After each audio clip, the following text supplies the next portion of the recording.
একটা সুন্দরী মেয়ে, খুব রূপবতী, যার মাথার চুল অনেক বেশি লম্বা, যার চোখগুলো ডাগর ডাগর চোখ। এমন একটা সুন্দরী মেয়ে একটা সুন্দর গ্রামে বসবাস করে এবং সেই গ্রামে বসবাস করে সেই মেয়েটি একসময় প্রায় বড়ই হয়ে যায়।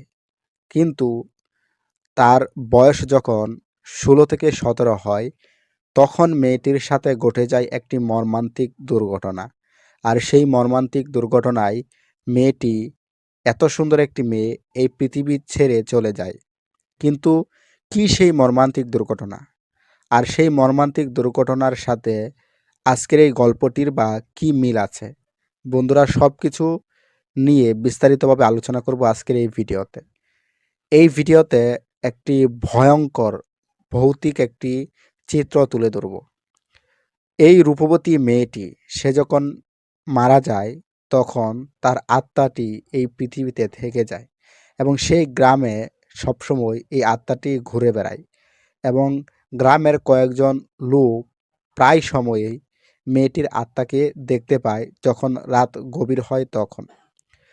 মূলত এই ঘটনাটি ঘটেছে, মেয়েটি একদিন রাতে কোনো একটা প্রয়োজনে সে বাড়ির পাশে একটি পুকুর, সেই পুকুরে গিয়েছিল গোসল করতে।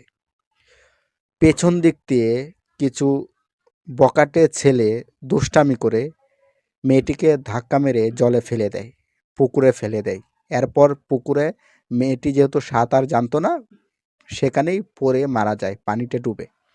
এরপর মেয়েটির আত্মা ফিরে আসে এবং এটার প্রতিশোধ নিবে। তাকে যে অন্যায়ভাবে হত্যা করা হয়েছে, এটার প্রতিশোধ সে নিবে। এজন্য একের পর এক যে সমস্ত যুবকেরা, বখাটে ছেলেরা তাকে পানিতে ফেলে মেরে ফেলেছিল, একের পর এক সে সমস্ত বখাটে ছেলেদেরকে নির্মমভাবে হত্যা করতে থাকে এই রূপসী এবং মায়াবতী মেয়েটির আত্মা। তো এভাবে যখন এলাকাতে যুবকদের লাশ কয়েকদিন পরে পরে পড়ে যাচ্ছে, তখন মুরব্বীরা একটু চিন্তা করলো আসলে ঘটনাটা কি হচ্ছে, কেনই বা এত যুবক এত ঘন ঘন মারা যাচ্ছে। তখন তারা একটা কবিরাজের সাথে কথা বলে এই বিষয়টা নিয়ে। তখন কবিরাজ ভালোভাবে চিন্তা করে এবং বুঝে শুনে ঘটনা কি হয়েছিল এই গ্রামে, কি আরও কোনো এই গ্রামে কি ভয়ঙ্কর কোনো ঘটনা ঘটেছিল কিনা, সব বিষয়ে যখন জানতে পারে, তখন মেয়েটির কথা কবিরাজ জানতে পারে। তখন এর থেকে মুক্তির কি উপায় কবিরাজ বলে দেয়, সে অনুযায়ী গ্রামের লোক কাজ করে। এরপর থেকেই ওই ভয়ানক রূপবতী মেয়ের আত্মা থেকে মুক্তি পায় এলাকার যুবকগুলো। কিন্তু এর আগে যে সমস্ত ছেলেরা মেয়েটিকে পানিতে ফেলে মেরে ফেলেছিল, সে সমস্ত যুবকদেরকে কিন্তু ইতিমধ্যে মেরে ফেলে ওই রূপবতী মেয়ের আত্মাটি।